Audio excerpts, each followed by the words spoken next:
Hello everybody, this is Digraj Singh Rajput. Welcome to social school. इस video में हम क्या पढ़ने वाले हैं? इस वीडियो में हम पढ़ेंगे इंटरनेशनल ट्रेड के बारे में।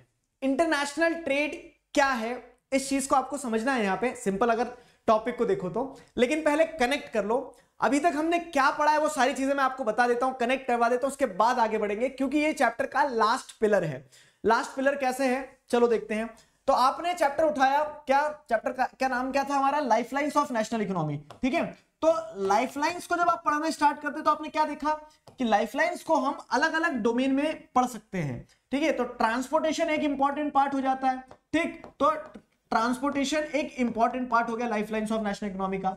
ट्रांसपोर्टेशन के बाद जैसे अगर आप देखोगे तो कम्युनिकेशन एक इंपॉर्टेंट पार्ट हो जाता है। ठीक है, तो कम्युनिकेशन एक इंपॉर्टेंट पार्ट हो गया।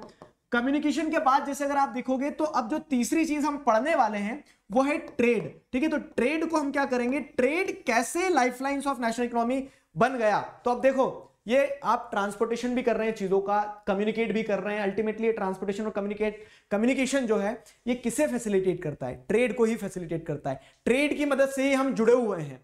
ठीक है, तो ट्रेड क्या है वो हमें समझना है। ट्रेड सिंपल है, movement of goods over the space. Trade हो गया वो एक जगह से दूसरी जगह। इंटरनेशनल क्या हो गया, और यही मूवमेंट जब एक देश से दूसरे देश में हो रहा हो तो वो इंटरनेशनल ट्रेड हो गया। सिंपल है, तो वही सारी चीजें। ठीक है, बैलेंस ऑफ ट्रेड क्या होता है, तो इन सभी एस्पेक्ट्स को हम क्या करेंगे इस वीडियो में कवर करने वाले हैं। I hope you will enjoy this. ठीक, लिंक दी गई है डिस्क्रिप्शन में, तो इस लिंक को ज्वाइन कर लेना। आपको टेलीग्राम चैनल में गिर पड़ोगे वहां पे। ठीक है, तो वहां से आप क्या कर सकते हो, पीडीएफ वगैरह सारी चीजें मिल जाएंगी, नोट्स डाउनलोड कर सकते हो, कब कौन सा सेशन आने वाला है उस चीज पे अपडेट आपको मिलती रहेगी। साथ ही साथ आप अनअकैडमी ऐप भी डाउनलोड कर सकते हैं। अनअकैडमी ऐप जरूर डाउनलोड कीजिए, क्योंकि यहां पर आपको बहुत सारे एक्साइटिंग फीचर्स मिलेंगे। ठीक है, इन सारे फीचर्स को आप एक्सप्लोर कर सकते हो using the code DIGRAJ Digraj. Features क्या होंगे, तो स्पेशल क्लास होती है, नोट्स आप यहां से भी डाउनलोड कर सकते हैं। ठीक है, पोल्स होते हैं। ठीक, पोल्स के साथ साथ में live quizzes, scholarship exams, multiple features हैं। सारे फीचर्स को एक्सप्लोर कीजिए using the code DIGRAJ Digraj. Fine, चलिए तो अब जैसे देखते हैं ट्रेड क्या है। ट्रेड क्या है, what do you understand by trade? Trade मतलब एक्सचेंज ऑफ कमोडिटीज। ठीक है, कमोडिटीज का एक्सचेंज होना ट्रेड है। ओवर द स्पेस आप देखते हैं तो जो भी चीजें प्रोड्यूस हो रही है ना, मान लीजिए क्या हो रहा है, कहीं गेहूं प्रोड्यूस हो रहा है, तो ऐसा नहीं कि उस गेहूं का कंजम्पशन वही हो जाएगा। गेहूं खाने वाले शायद 100 किलोमीटर दूर बैठे होंगे। ठीक है, तो वो यहां से वहां तक कैसे जाएगा, तो गेहूं दौड़ा लगा के थोड़ी ना पहुंच जाएगा, उसे क्या किया जाता है, मूव करवाया जाता है। तो ट्रांसपोर्टेशन यहां पे इंपॉर्टेंट हो जाता है। ठीक है, और ये जो मूवमेंट ऑफ गुड्स हो रहा है ये क्या हो गया, ये ट्रेड की पार्ट में आ जाएगा। अब ट्रेड जो होता है, ट्रेड करने के लिए आपको क्या लगती है, जगह लगती है ना। कोई भी चीज का ट्रेड हो रहा है तो जहां पे ट्रेड होता है, जहां पे सामान खरीदा जाता है, बदला जाता है, वो प्लेस जो रहती है उस प्लेस को आप मार्केट कहते हो। ठीक है, अब ये ट्रेड जो है, ठीक है, और ये मार्केट प्लेस में होता है ट्रेड। ठीक है, trade takes place in the market, and market तक ट्रेड जो होना है तो वो अलग अलग तरीके से जा सकते हो मार्केट तक। Sea route, air route, land route, transportation में सब पढ़ा हमने। ठीक है, कनेक्ट कर पा रहे हो ना चीजों को? तो इस तरह से मार्केट क्या है, जगह है जहां पे ट्रेड होना है। ट्रेड मतलब क्या है, जहां पे सामान आप बदलेंगे, सामान का बदलना ट्रेड होता है। और ये सामान का बदलना आप समुद्र के रास्ते से, हवा के रास्ते से और जमीन के रास्ते से जैसे करना है वैसे कर सकते हो। और जब यही पूरा फिनोमिना, ठीक है, यही पूरा फिनोमिना एक्सचेंज ऑफ गुड्स जो है ये कहां पे होता है, जब ये बिटवीन कंट्रीज होता है, एक देश से दूसरे देश के बीच में होता है। ठीक है, से फॉर एग्जांपल क्या है कि इंडिया से चाइना अगर सामान भेजा जा रहा है, ठीक है, चाइना से इंडिया में बुलवाया जा रहा, हम तो नहीं बुलवा रहे भैया, ठीक है, तो वो क्या होता है, वो इंटरनेशनल ट्रेड हो जाता है। फिर वो एक इंटरनेशनल ट्रेड हो जाता है। तो the exchange of goods among people, states and countries is referred to as trade। ठीक है, and this exchange of goods among people, states and countries जो है, तो this can take place from sea, air और land। ठीक है, तो ये exchange of goods trade कहलाता है। अब जब यही ट्रेड क्या होने लगता है, दो कंट्रीज के बीच में होने लगता है, when the trade is between two countries it is called international trade। जब ट्रेड दो देशों के बीच में होता है तो यह एक इंटरनेशनल ट्रेड कहलाता है। Simple as it is. ठीक है, जैसा लिखा है वैसा का वैसा सिंपल है। तो with the advancement of international trade of a country is and the advancement of international trade of a country is an index of its economic prosperity। what does this point is trying to explain कि जितना ज्यादा international trade होगा ना किसी भी देश में, अब ट्रेड में आप ऐसा तो नहीं कि कंट्री की मिट्टी उठा उठा के पहुंचा दोगे। ट्रेड में अल्टीमेटली आप प्रोडक्ट्स को डील पहुंचाओगे, सर्विसेज को पहुंचाओगे। तो जितना ज्यादा इंटरनेशनल ट्रेड होगा तो वो किस चीज का इंडेक्स है पता है, वो एक बैरोमीटर है, ठीक है। तो economic barometer of the country, economic barometer of the country मतलब क्या है कि आप उसमें कंट्री की इकोनॉमी की ग्रोथ देख सकते हैं, ठीक है। आप ये देख सकते हैं कि अगर किसी कंट्री में इंटरनेशनल ट्रेड ज्यादा हो रहा है तो या तो वो कंज्यूम कर रहे होंगे या फिर वो क्या कर रहे होंगे, या फिर वो एक्सपोर्ट कर रहे होंगे, प्रोडक्ट्स को अपने देश से बेच रहे होंगे।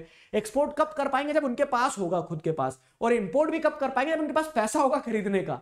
समझ में आ रहा है? तो इस तरह से क्या है कि एडवांसमेंट जो है इंटरनेशनल ट्रेड का किसी भी देश का, ठीक है, this is an index of its economic prosperity, कि पैसा है तभी आप बेच पा रहे हो, खरीद पा रहे हो, ठीक है। तो international trade is considered as the economic barometer for a country. किसी भी देश के लिए इंटरनेशनल ट्रेड को इकोनॉमिक बैरोमीटर की तरह कंसिडर किया जाता है। ये समझ में आया इकोनॉमिक बैरोमीटर क्या हो गया, ठीक। फिर अगर आगे बढ़ते हैं तो रिसोर्सेज आर स्पेस बाउंड। अब रिसोर्सेज की अगर हम बात करें तो रिसोर्सेज आर स्पेस बाउंड।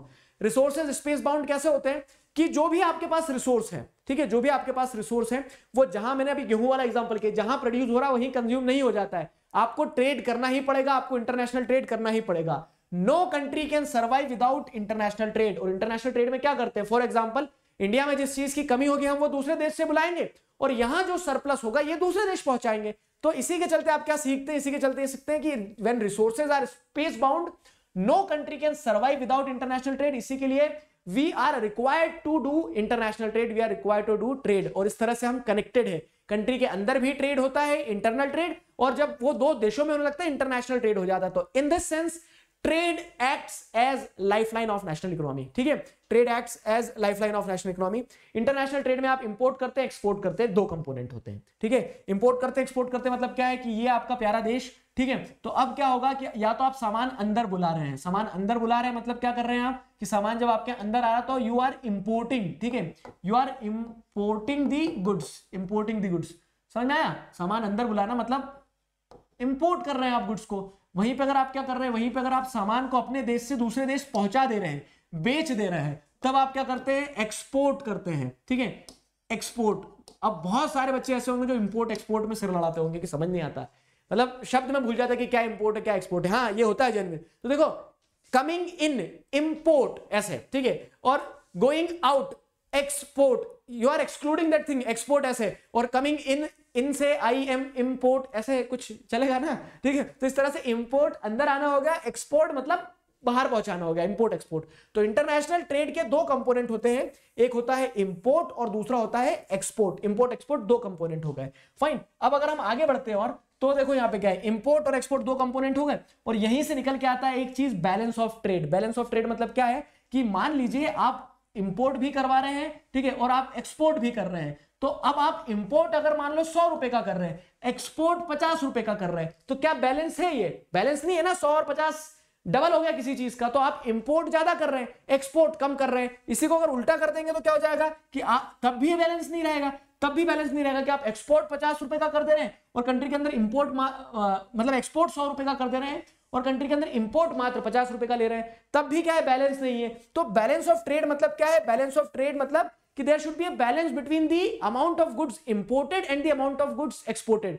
जरूरी नहीं कि बैलेंस हो, हर कंट्री में आप क्या देखते हैं कि ये बैलेंस थोड़ा सा ऊपर नीचे रहता है, कहीं फेवरेबल होता है कहीं अनफेवरेबल होता है। तो ये क्या है बैलेंस ऑफ ट्रेड, चलो इसे समझते हैं। क्वेश्चन बनता है, देखो इंटरनेशनल ट्रेड आपको समझ में आ गया क्या है इंटरनेशनल ट्रेड की। ट्रेड मतलब सिंपल क्या है, the exchange of goods among people, states, countries is referred to as trade, ठीक है। अब क्या है, ये तो ट्रेड हो गया, और ट्रेड जब यही क्या होता है, दो देशों के बीच में होता है तो इंटरनेशनल ट्रेड हो जाता है, ये भी समझ आ गया, इंटरनेशनल ट्रेड हो जाता है। फिर अगली चीज क्या है कि ट्रेड जो होता है, तो ट्रेड के दो कंपोनेंट है, इंपोर्ट और एक्सपोर्ट, और इंपोर्ट और एक्सपोर्ट के बेसिस पे आप बैलेंस ऑफ ट्रेड बनाते हैं। तो the balance of trade of a country is the difference between its export and import, ठीक है। तो बैलेंस ऑफ ट्रेड क्या है, किसी भी कंट्री के एक्सपोर्ट और इंपोर्ट के बीच का जो डिफरेंस होता है उसे बैलेंस ऑफ ट्रेड कहते हैं। तो मैंने जो आपको बताया कि बैलेंस ऑफ ट्रेड दो तरीके से हो सकता है, या तो आप एक्सपोर्ट ज्यादा कर दे रहे हैं 100 रुपए का और कंट्री में इंपोर्ट 50 रुपए का ही कर रहे हैं, तो ये जो डिफरेंस है इसमें क्या हो रहा है, आपके एक्सपोर्ट्स ज्यादा हैं, ठीक है, तो आपका डिफरेंस जो है वो पॉजिटिव रहेगा। तो क्या होता है, फेवरेबल बैलेंस ऑफ ट्रेड होता है, एक होता है unfavourable balance of trade. Favourable balance of trade क्या होता है समझो, सिंपल चीज है कि जब ये जो डिफरेंस है, जब बैलेंस ऑफ ट्रेड आपके फेवर में है, ठीक है, when the amount of goods exported are more than the amount of goods imported. आपने 50 रुपए का इंपोर्ट किया और एक्सपोर्ट कर दिया 100 रुपए का, तो वो क्या कहलाएगा, वो आपके लिए फेवरेबल है, वो आपके बैलेंस में है, balance of trade is in your favour. मतलब ऐसा है ना कि 50 का सामान बुलाया था और 100 का हमने क्या कर दिया, बेच दिया, तो हमारे पास 100 रुपए आए और हमने दिया 50 ही, 50 रुपए जेब में रख लिए, ठीक है, तो वो क्या हो जाएगा, वो फेवरेबल बैलेंस ऑफ ट्रेड रहेगा। अब क्या होता है, अब कभी कभी क्या होता है, ऐसा होता है कि हमारी कंट्री में हमारे पास कुछ सामान की ज्यादा कमी है, तो हम जितने गुड्स इंपोर्ट कर रहे हैं वो इंपोर्ट हम 100 रुपए के कर ले रहे हैं, ठीक है, और जो हमारे पास सामान बेचने का था तो हम एक्सपोर्ट कितना कर पाए, एक्सपोर्ट कर पाए मात्र 50 रुपए का। तब क्या होगा कि हमने सामान 100 का बुलाया तो हमें उसे 100 रुपए देना पड़ेंगे, और हमने कमाया कितना, मतलब एक्सपोर्ट करके हमारी कंट्री से हमने जो सामान पहुंचाया था वो 50 का ही पहुंचाया, तो हमें पैसे 50 ही मिलेंगे। तो इस तरह से क्या हो गया कि यहां पे जो बैलेंस ऑफ ट्रेड है वो अनफेवरेबल है। तो बैलेंस ऑफ ट्रेड या तो फेवरेबल होता है या अनफेवरेबल होता है, and it depends on the exports and imports, ठीक है। तो अमाउंट ऑफ गुड्स इंपोर्टेड, ठीक है, यहां पे the balance of trade in the country is the difference between its export and import. Export और इंपोर्ट के बीच का डिफरेंस जो होता है वो क्या होता है, बैलेंस ऑफ ट्रेड होता है, सिंपल एज दैट, ठीक है। तो यहां पे आपको चीजें क्लियर हो गई है। अब अगर हम इंडिया का देखें, इंडिया की क्या स्थिति है, तो इंडिया में हम जो कमोडिटीज को क्या कर रहे हैं, अच्छा एक क्वेश्चन मैं आपको देता हूं, इन जनरल है, करंट अफेयर बेस्ड है, पता होना चाहिए हमारा बैलेंस ऑफ ट्रेड जो है वो फेवरेबल है या अनफेवरेबल है। इन टोटल अगर हम बात करें, सेक्टर स्पेसिफिक बात नहीं कर रहे हैं, अगर हम ऐसे देखें कि हम जितना सामान इंपोर्ट करते हैं क्या हम उतना ही एक्सपोर्ट कर देते हैं, कि हम जो डिफरेंस है वो हमारे लिए नेगेटिव में है या पॉजिटिव में है, फेवरेबल है अनफेवरेबल है, ये आप कमेंट सेक्शन में बताना मुझे, ठीक है। चलो, तो अब जैसे यहां देखें तो इंटरनेशनल ट्रेड जो है इंडिया का, तो commodities which India export, India क्या क्या कमोडिटीज एक्सपोर्ट करता है पता है, agricultural products, ores and minerals, James and jewelleries etcetera, ये सारी चीजें इंडिया जो है एक्सपोर्ट करता है। मतलब ये सारी चीजें इंडिया एक्सपोर्ट करता है इन द सेंस कि हमारे पास खूब है, एग्रीकल्चरल प्रोडक्ट्स बहुत है, गेहूं खूब है हमारे पास, ठीक है, तो हम क्या करते थे, एक्सपोर्ट कर देते, लाओ खा लो तुम भी खुश रहो, ठीक है। उसके अलावा ओर्स हो गए, मिनरल्स हो गए, जेम्स एंड ज्वेलरीज हो गए, तो ये सारी चीजें इंडिया एक्सपोर्ट कर रहा है। और commodities that India imports, import हम क्या करते हैं, petroleum and petroleum products, pearls and precious metals, electronic items, ये हम क्या करते हैं, इंपोर्ट। इलेक्ट्रॉनिक आइटम्स जो है, तो हमारा क्योंकि हार्डवेयर सेक्टर उतना मजबूत नहीं है, सॉफ्टवेयर सेक्टर हमारा बहुत मजबूत है, लेकिन हार्डवेयर सेक्टर मजबूत नहीं है, तो हमें इलेक्ट्रॉनिक आइटम्स को इंपोर्ट करना पड़ता है देश में। पेट्रोलियम एंड पेट्रोलियम प्रोडक्ट्स जो है, तो जैसे हम क्या है, वेस्ट एशियन कंट्रीज जो उनसे लेते हैं, क्योंकि हमारे यहाँ क्रूड ऑयल रिजर्व्स कम है, तो ये कुछ ऐसी कमोडिटीज है जो इंडिया इंपोर्ट करवा रहा है, देश के अंदर ले रहा है, ठीक है। अब वहीं पे एक पॉइंट जो है कि हम इंपोर्ट एक्सपोर्ट तो कर रहे हैं सर, बैलेंस ऑफ ट्रेड में किसी चीज में मजबूत है हम, जी हाँ, तो India is a software giant at the international level. जो सॉफ्टवेयर्स बनते हैं ना, तो सॉफ्टवेयर्स बनाने में India is a software giant, ठीक है, सॉफ्टवेयर जायंट है। It is helpful in earning large foreign exchange, ठीक है, और सॉफ्टवेयर जायंट होने के नाते क्या है, हम बहुत सारा हमारा सॉफ्टवेयर प्रोडक्ट जो है, सॉफ्टवेयर कंपनी की जो सर्विसेज होती है वो हम एक्सपोर्ट करते हैं, वो हम दूसरी कंपनी को देते हैं। तो जब हम सॉफ्टवेयर प्रोडक्ट्स को एक्सपोर्ट करते हैं ना, तो उसके चलते क्या होता है, हमें बहुत ज्यादा फॉरेन एक्सचेंज अर्न करने को मिलता है। तो इंडिया जो है सॉफ्टवेयर जायंट है इंटरनेशनल लेवल पे, ठीक है, which helps us earning a large foreign exchange, क्योंकि जब आप कुछ चीजें एक्सपोर्ट करते हो आपको बदले में क्या मिलता है, थैंक यू नोट के साथ साथ पैसा मिलता है, फॉरेन एक्सचेंज मिलता है। तो this is beneficial, the export giant title at international level provides as the favorable balance of trade, ठीक है, हमें एक favourable balance of trade provide करता है, क्योंकि हम क्या कर रहे हैं, जितना सॉफ्टवेयर इंपोर्ट नहीं करते ना उससे ज्यादा एक्सपोर्ट करते हैं, तो हमें यहाँ पे पैसा ही पैसा होता है बाबू भैया, समझ में आई चीज, ठीक है। तो this was the story about international trade and India, ठीक है। अब मैं एक बार रिकॉल करवा देता हूं, देखो क्वेश्चन क्या बनेगा यहाँ पे, क्वेश्चन जो आपको इंपॉर्टेंट बनना है वो ये बनना है, बैलेंस ऑफ ट्रेड क्या है बताओ, तो difference between the imports and exports balance of trade होता है, ठीक है। इंटरनेशनल ट्रेड क्या होता है, what are the components of international trade, import और एक्सपोर्ट कंपोनेंट होते हैं, and the trade between two countries is known as international trade, ठीक है। ये चीजें ध्यान रखना, क्या इंपोर्ट करते क्या एक्सपोर्ट करते, वो चीजें ध्यान रखना। तो सिंपल टॉपिक था, शॉर्ट टॉपिक था। अब ट्रेड की जब बात करते हैं तो ट्रेड क्या एक लाइफलाइन की तरह जो जोड़ के रखता है ना हमें। ट्रेड में स्पेसिफिकली आप टूरिज्म को अगर देखोगे ना, तो टूरिज्म एज अ ट्रेड क्या है ये हम नेक्स्ट वीडियो में पढ़ने वाले हैं, जानने वाले हैं, समझने वाले हैं। तो मिलते हैं नेक्स्ट वीडियो में। Stay connected, keep learning, signing off with this together we can we will. Thank you very much.